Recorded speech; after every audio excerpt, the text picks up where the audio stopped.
Hello everyone, কেমন আছো সবাই? আশা করি সকলেই খুব ভালো আছো, আর তোমাদের ভালোবাসাতে আমিও খুব ভালো আছি। তো আমি পায়েল চলে আসলাম নতুন একটা মিনি ব্লগ নিয়ে।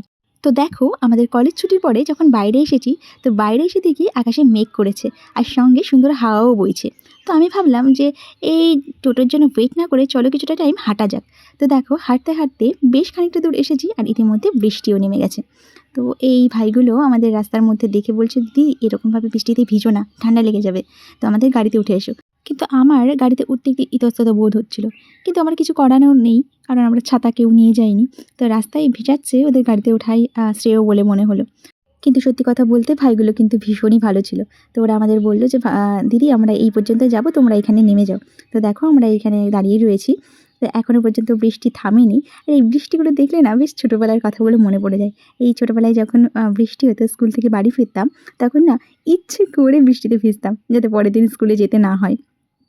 তো দেখো এখন বৃষ্টিটাও থেমে গেছে। তো আমি ভাবলাম যে এখান থেকে আর এইটুকু হেঁটে হেঁটেই চলে যাই।